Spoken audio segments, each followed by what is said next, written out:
Welcome to my channel all about us. यहाँ हम discuss करेंगे कुछ वेद पुराणों के बारे में और धार्मिक यात्राओं के बारे में। ओम नमः शिवाय। तो दोस्तों, शिव पुराण की रुद्र संहिता का अध्याय नंबर 2 करते हैं। 1 और 2 हो चुका है, अब ये 3 और 4 होंगे। तो शीर्षक है, माया निर्मित नगर में शील निधि की कन्या पर मोहित हुए नारद जी का भगवान विष्णु से उनका रूप मांगना, भगवान का अपने रूप के साथ उन्हें बानर का सा मुंह देना, कन्या का भगवान को वरण करना और कुपित हुए नारद का शिवगणों को शाप देना। सूत जी कहते हैं, महर्षियों, जब नारद मुनि इच्छा अनुसार वहां से चले, तब भगवान शिव की इच्छा से माया विशारद श्री हरि ने तत्काल अपनी माया प्रकट की। उन्होंने मुनि के मार्ग में एक विशाल नगर की रचना की, जिसका विस्तार 100 योजन था। वह अद्भुत नगर बड़ा ही मनोहर था।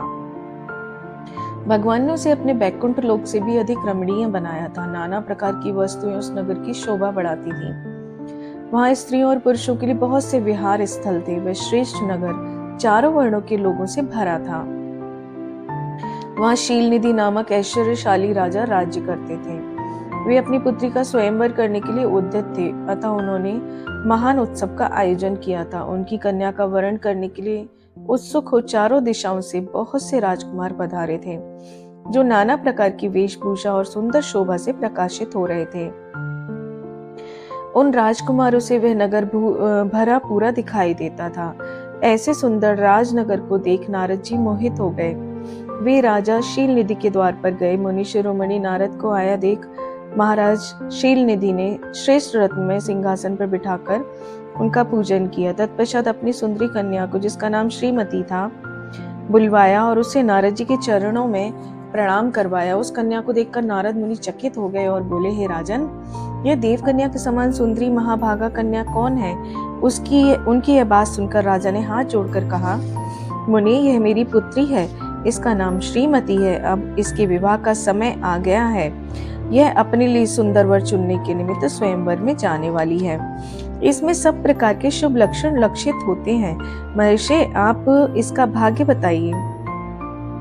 राजा के इस प्रकार पूछने पर काम से विवल हुए मुनि श्रेष्ठ नारद उस कन्या को प्राप्त करने की इच्छा मन में लिए राजा को संबोधित करके इस प्रकार बोले, भोपाल, आपकी यह पुत्री समस्त शुभ लक्षणों से संपन्न है, परम सौभाग्यवती है। अपने महान भाग्य के कारण यह धन्य है और साक्षात लक्ष्मी की भांति समस्त गुणों की आगार है।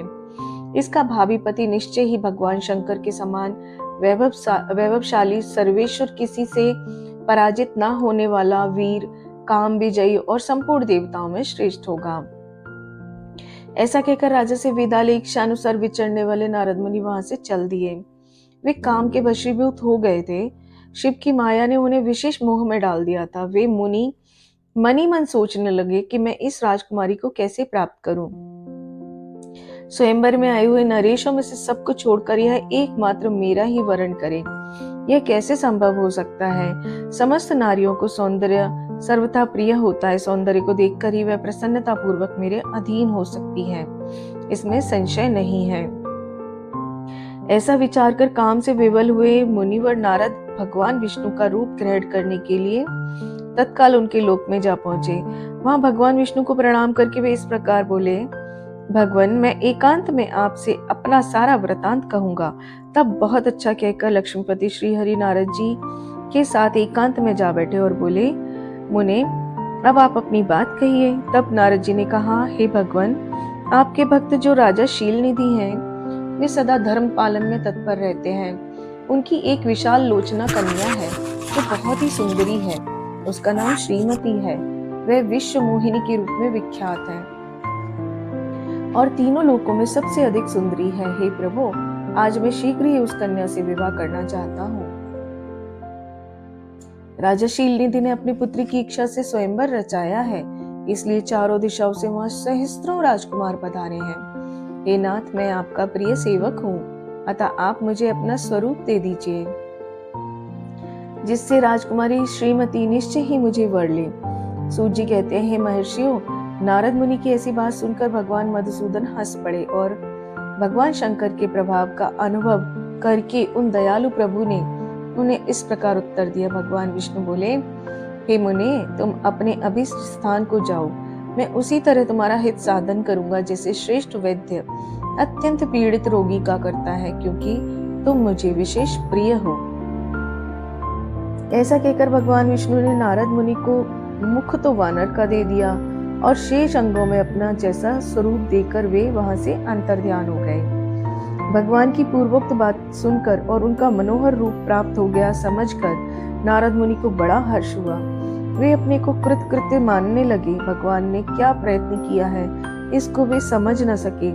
तदनंतर मुनि श्रेष्ठ नारद शीघ्र ही उस स्थान पर जा पहुंचे जहां शील निधि ने राजकुमारों से भरी हुई स्वयंवर सभा का आयोजन किया था। विप्रवरों, राजपुत्रों से घिरी हुई वह दिव्य स्वयंवर सभा दूसरी इंद्र सभा के समान अत्यंत शोभा पा रही थी। नारद जी उस राजसभा में जा बैठे और वहां बैठकर प्रसन्न मन से बार बार यही सोचने लगे कि मैं भगवान विष्णु के समान रूप धारण किए हुए हूँ, अतः वह राजकुमारी अवश्य ही मेरा वरण करेगी, दूसरे का नहीं।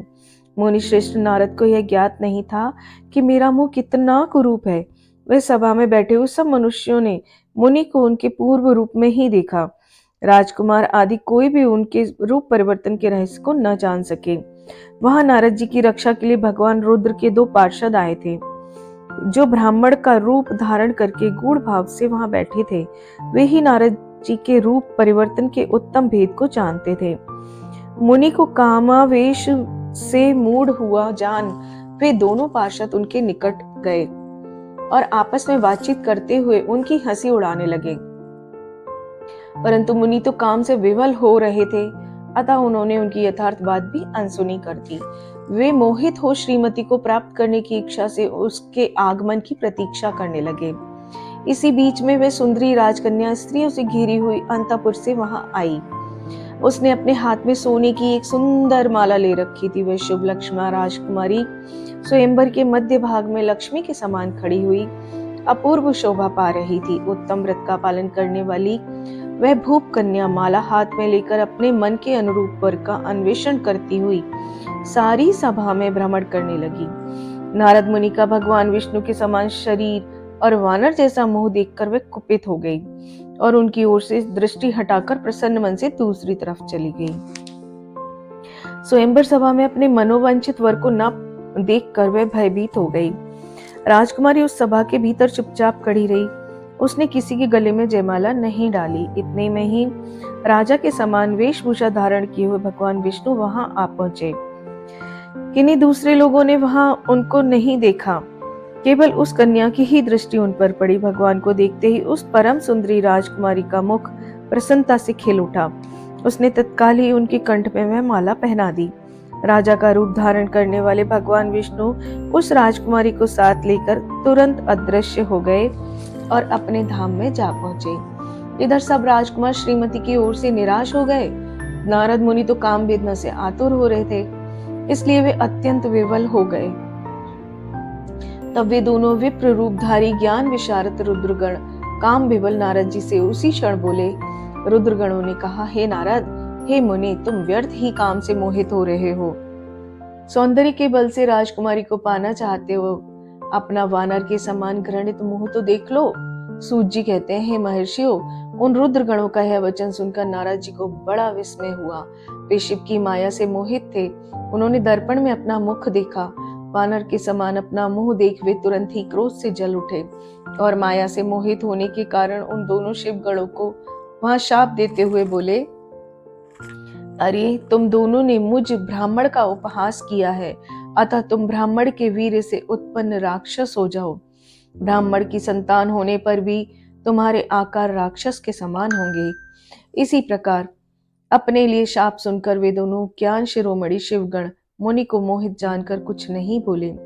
ब्राह्मणों वे सदा सब घटनाओं में भगवान शिव की ही इच्छा मानते थे, अतः उदासीन भाव से अपने स्थान को चले गए और भगवान शिव की स्तुति करने लगे।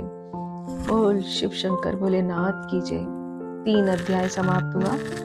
अब अध्याय 4 का पाठ करते हैं।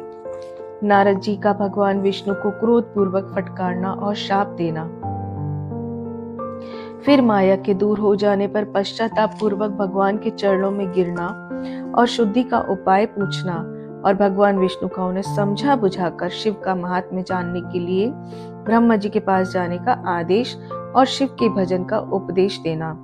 सूची कहते हैं, महर्षियों, माया मोहित नारद मुनि उन दोनों शिवगणों को यथोचित शाप देकर भी भगवान शिव के इच्छावश मोह निद्रा से जाग न सके। वे भगवान विष्णु की किए हुए कपट को याद करके मन में दुस्सह क्रोध लिए विष्णु लोक को गए और समिधा पाकर प्रज्वलित हुए अग्निदेव की भांति क्रोध से जलते हुए बोले।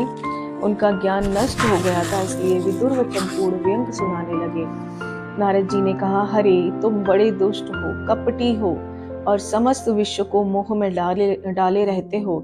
दूसरों का उत्साह या उत्कर्ष तुमसे सहा नहीं जाता।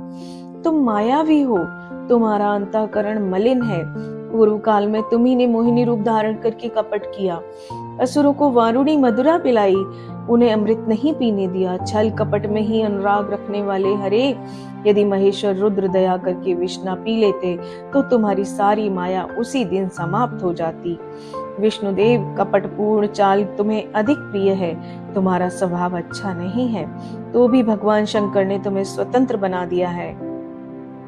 तुम्हारी इस चाल ढाल को समझकर अब वे भगवान शिव भी पश्चाताप करते होंगे। अपनी वाणी रूप वेद की प्रामाणिकता स्थापित करने वाले महादेव जी ने ब्राह्मण को सर्वोपरि बताया है। अरे, इस बात को जानकर आज मैं बलपूर्वक तुम्हें ऐसी सीख दूंगा जिससे तुम फिर कभी कहीं भी ऐसा कर्म नहीं कर सकोगे। अब तक तुम्हें किसी शक्तिशाली या तेजस्वी पुरुष से पाला नहीं पड़ा था, इसलिए आज तक तुम निडर बने हुए हो, परंतु विष्णु, अब तुम्हें अपनी करनी का पूरा पूरा फल मिलेगा। भगवान विष्णु से ऐसा कहकर माया मोहित नारद मुनि अपने ब्रह्म तेज का प्रदर्शन करते हुए क्रोध से खिन्न हो उठे और शाप देते हुए बोले, विष्णु, तुमने स्त्री के लिए मुझे व्याकुल किया है। तुम इसी तरह सबको मुंह में डाले रहते हो। यह कपट पूर्ण कार्य करते हुए तुमने जिस स्वरूप से मुझे संयुक्त किया था, उसी स्वरूप से तुम मनुष्य हो जाओ और स्त्री के वियोग का दुख भोगो। तुमने जिन बानरों के समान मेरा मुख बनाया है, वे ही उस समय तुम्हारे सहायक होंगे। तुम दूसरों को स्त्री विरह का दुख देने वाले हो, अतः स्वयं भी तुम्हें स्त्री के वियोग का दुख प्राप्त होगा। अज्ञान से मोहित हुए मनुष्यों के समान तुम्हारी स्थिति होगी। अज्ञान से मोहित हुए नारद जी ने मोहवश श्री हरि को जब इस तरह शाप दिया, तब उन्होंने शंभु की माया की प्रशंसा करते हुए उस शाप को स्वीकार कर लिया। तदनंतर महालीला करने वाले शंभु ने अपनी उस विश्व मोहिनी माया को, जिसके कारण ज्ञानी नारद मुनि भी मोहित हो गए थे, खींच लिया। उस माया के तिरोहित होते ही नारद जी पूर्ववत शुद्ध बुद्धि से युक्त हो गए। उन्हें पूर्ववत ज्ञान प्राप्त हो गया और उनकी सारी व्याकुलता जाती रही। इससे उनके मन में बड़ा विस्मय हुआ। वे अधिकाधिक पश्चाताप करते हुए बारंबार अपनी निंदा करने लगे। उस समय उन्होंने ज्ञानी को भी मुंह में डालने वाली भगवान शंभु की माया की सराहना की। तदनंतर यह जानकर कि माया के कारण ही मैं भ्रम में पड़ गया था, यह सब कुछ मेरा माया जनित भ्रम ही था। वैष्णव शिरोमणि नारद जी भगवान विष्णु के चरण में गिर पड़े। भगवान श्री हरि ने उन्हें उठाकर खड़ा कर दिया। उस समय अपनी दुर्बुद्धि नष्ट हो जाने के कारण वे यूं बोले, हे नाथ, माया से मोहित होने के कारण मेरी बुद्धि बिगड़ गई थी, इसलिए मैंने आपके प्रति बहुत दुर्वचन कहे हैं, आपको शाप तक दे डाला। प्रभु, उस शाप को आप मिथ्या कर दीजिए। हाय, मैंने बहुत बड़ा पाप किया है, अब मैं निश्चय ही नरक में पड़ूंगा। हरे, मैं आपका दास हूँ, बताइए मैं क्या उपाय, कौन सा प्रायश्चित करूं जिससे मेरा पाप समूह नष्ट हो जाए और मुझे नरक में ना गिरना पड़े। ऐसा कहकर शुद्ध बुद्धि वाले मुनि शिरोमणि नारद जी पुनः भक्ति भाव से भगवान विष्णु के चरणों में गिर पड़े। उस समय उन्हें बड़ा पश्चाताप हो रहा था। तब श्री विष्णु ने उन्हें उठाकर मधुर वाणी में कहा। भगवान विष्णु बोले, तात, खेद न करो, तुम मेरे श्रेष्ठ भक्त हो, इसमें संशय नहीं है। मैं तुम्हें एक बात बताता हूँ, सुनो, उससे निश्चय ही तुम्हारा परम हित होगा। तुम्हें नरक में नहीं जाना पड़ेगा, भगवान शिव तुम्हारा कल्याण करेंगे। तुमने मद से मोहित होकर जो भगवान शिव की बात नहीं मानी थी, उसकी अवहेलना कर दी थी, उसी अपराध का भगवान शिव ने तुम्हें ऐसा फल दिया है, क्योंकि वे ही कर्म फल के दाता हैं। तुम अपने मन में दृढ़ निश्चय कर लो कि भगवान शिव की इच्छा से ही यह सब कुछ हुआ है। सबके स्वामी परमेश्वर शंकर ही गर्भ को दूर करने वाले हैं। वे ही परब्रह्म परमात्मा है, उन्हीं का सच्चिदानंद रूप से बोध होता है। वे निर्गुण और निर्विकार है, सत्व रज और तम इन तीनों गुणों से परे हैं। वे ही अपनी माया को लेकर ब्रह्मा विष्णु और महेश इन तीन रूप में प्रकट होते हैं। निर्गुण और सगुण भी वही हैं। निर्गुण अवस्था में उन्हीं का नाम शिव है।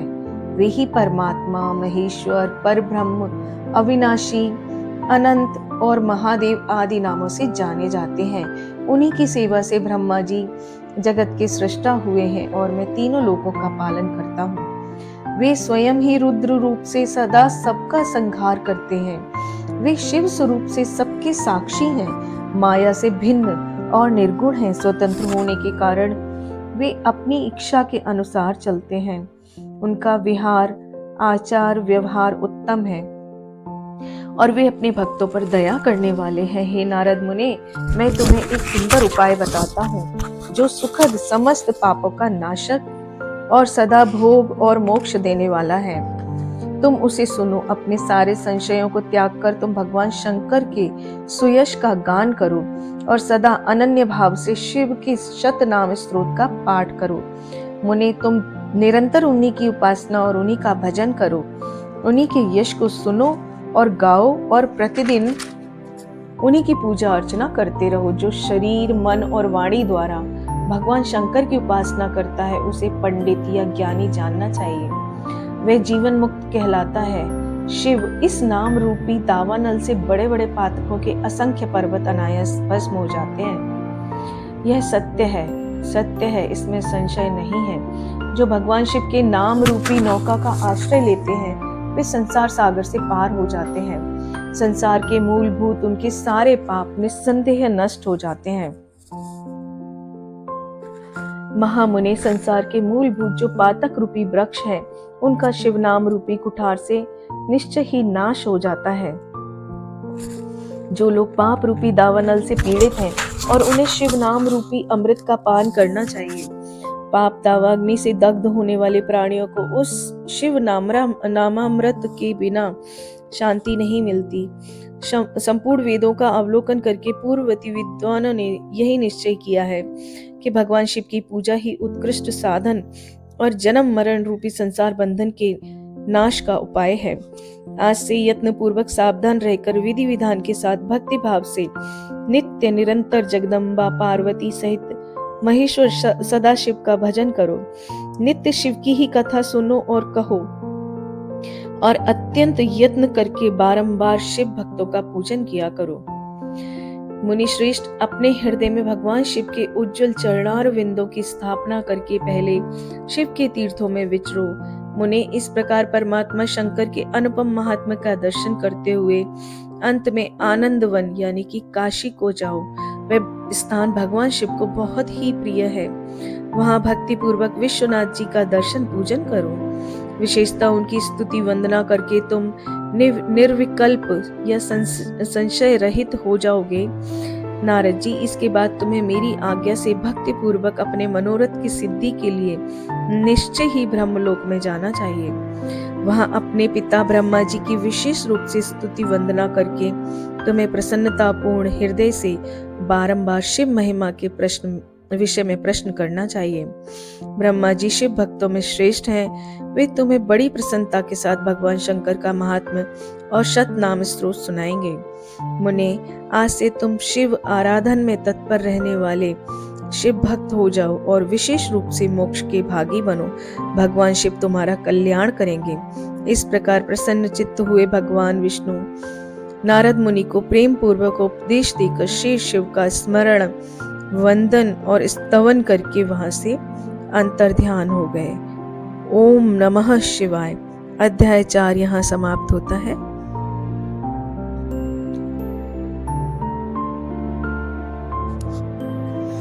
दोस्तों, आप सबसे मुझे बहुत प्यार मिल रहा है। मैं चाहती हूँ कि मेरे इस चैनल को आप लोग सब्सक्राइब ज़रूर करें, शेयर करें दूसरे लोगों के साथ, जिससे कि हमें थोड़ा और हौसला मिले काम करने का। Thank you so much. Thank you for watching.